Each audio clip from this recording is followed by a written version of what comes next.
What's going on, guys? Welcome back to another episode of Lockdown Coverage. If you guys are new to the channel, my name's Daniel. On today's episode, I kind of wanted to discuss the NFL as a whole. If you guys have been paying attention to this 2020 offseason, there has been a shit ton of change and turnover that doesn't usually happen on a year-to-year basis in terms of quarterbacks leaving their long-tenured franchise and joining new teams, or NFL head coaches making boneheaded decisions that we might never understand. So because of these situations, there are going to be teams that are going to improve drastically this year or be very awful. So in simple terms, be viable for that number one pick in the NFL draft and not really looking towards this year. So I'm going to be giving you those top 5 teams that are going to be looking to improve this year and the top 5 teams that might have down years from the year before. So let's get into it.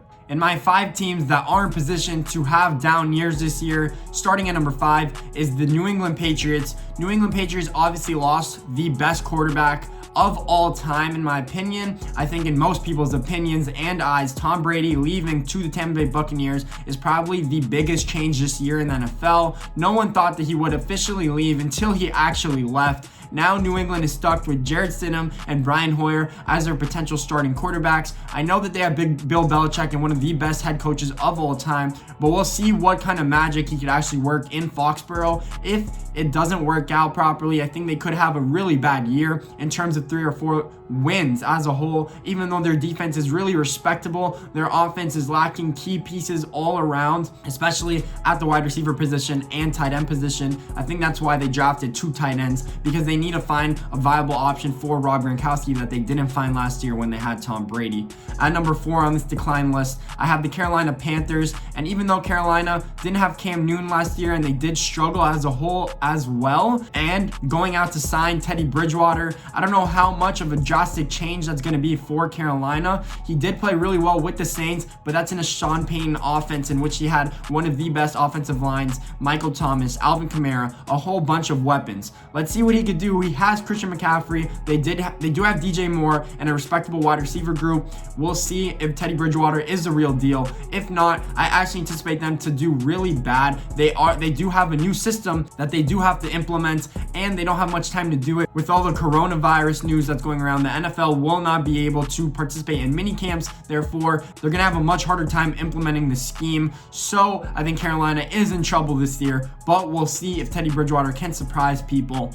Number 3 on this list, I have the Houston Texans, and the Houston Texans are one of my biggest losers this year. They have one of the best quarterbacks in the league, Deshaun Watson, and they literally got rid of his best weapon in DeAndre Hopkins, one of the top 3 receivers in the NFL, in my opinion, to the Arizona Cardinals. And because of these losses, on the opposite side of the spectrum, I have teams that improve the most, and that is because of these boneheaded decisions in terms of either letting Tom Brady walk away, potentially because you didn't give him enough money, or trading away your best wide receiver, and now you have no one to replace him. So it kind of makes sense as to why I have these teams on the decline. I think they are lacking on the offensive line, the Houston Texans, and their defense is getting older, and they lost a few key free agents. So I don't know how long the Houston Texans can survive this year. I anticipate them missing the playoffs, maybe having an 8-8 season, 7-9 even, if they can't bounce back, or if Deshaun Watson can't carry the whole team on his back, which he's already done for the past year or 2.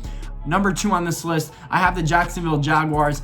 Jacksonville is in a full tank now mode. I don't care whatever you hear. They have gotten rid of key players all across the board, even though they signed some questionable free agents, which I don't know how drastically will improve, that are in their mid-20s, not even super young. I think they're in the tank for Trevor Lawrence discussion, so that's that for Jacksonville. And at number 1 on this list, and it might surprise a few people, is the Green Bay Packers. Green Bay, instead of going out in the first round of this year's draft and selecting a wide receiver to help Aaron Rodgers for the first time, they did not. And instead, they drafted his replacement in Jordan Love, and they went back in the second round and drafted a running back in which they already have in Aaron Jones. So Green Bay, I don't know what the hell you're doing. Aaron Rodgers isn't getting any younger. He's already 36 years old. He's not a young pup anymore. He's not 32. You wasted a few years of his career behind Brett Favre. You're going to have the same situation here with Jordan Love. So we'll actually see what Green Bay does, but I don't think they're a 13-win team anymore. I think they might be a 10-6 team, maybe a 9-7. I think they are going to be getting older.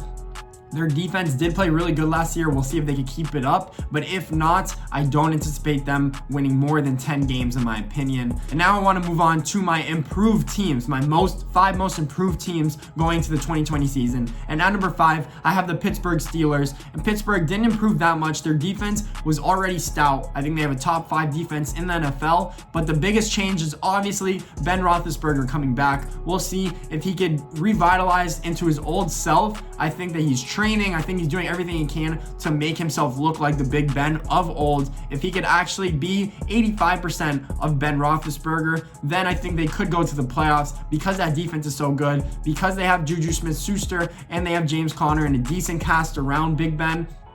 They're primed to be in playoff contention. And again, there's going to be 7 teams in the playoffs in both in the AFC and the NFC. So I think that's a big change for them too. They could go 9-7 or 10-6 and make the playoffs in my opinion. I think the Cleveland Browns are set up to win now. They have Baker Mayfield. They gave him 2 tackles in Jedrick Wills and Jack Conklin, who he desperately needed because they were struggling on the offensive line. They have Odell. They have Jarvis Landry. They bolstered up their defense a little bit. I think that Cleveland is primed to be in playoff contention. My third team on my most improved list are the Denver Broncos. Denver invested a second-round pick in Drew Lock last year, and he ended up playing pretty well. Even though their defense and their offense was down the gutter, I still think that the defense is probably middle of the pack this year. Von Miller needs to step up his game, in my opinion, or else their pass rush could be lacking. But they got weapons all across the board for Drew Lock. They got Jerry Jeudy, they got KJ Hamler, they got Alberto, the tight end that Drew Lock even played with at Missouri. We'll see if he can make that big jump. Most quarterbacks can't unless you're Patrick Mahomes or Lamar Jackson. So I actually see how big of a jump he does make. But I like Drew Lock as a player. I think he could develop into a really good player. I have Denver at number 3 on this list.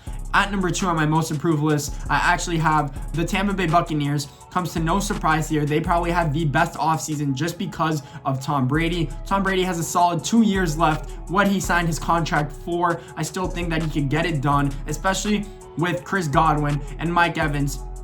And the steal move of the offseason, in my opinion, in Rob Gronkowski. I think the Tampa Bay Buccaneers offense is set to be a historic offense, especially if they can run the ball with Ronald Jones and a few other complement of running backs. I think Tom Brady will be very successful, and the Bucs could actually win that division and beat out the Saints, in my opinion. And at number 1 on this list, I have the Arizona Cardinals. And Arizona had a stunning offseason because the Texans made one of the worst moves. I think they had one of the best. They traded for DeAndre Hopkins in his prime, one of the best receivers in NFL history, probably when it's all said and done. And they gave away David Johnson, who was an older running back who can't stay healthy on the field, and a second-round pick for the best receiver. Now Kyler Murray has no excuses going into his second year. I think he's primed to go into his second year, making the biggest jump, in my opinion, because they have Christian Kirk, because they have Larry Fitzgerald as well. That defense and Chandler Jones is ready to stack up the table and go for a playoff run. I think Arizona is primed, even though they play in a really tough division. I still think that they will be in playoff contention throughout the whole year. Watch Arizona as my sleeper team, especially if they make it to the playoffs, because Kyler Murray is that good, in my opinion.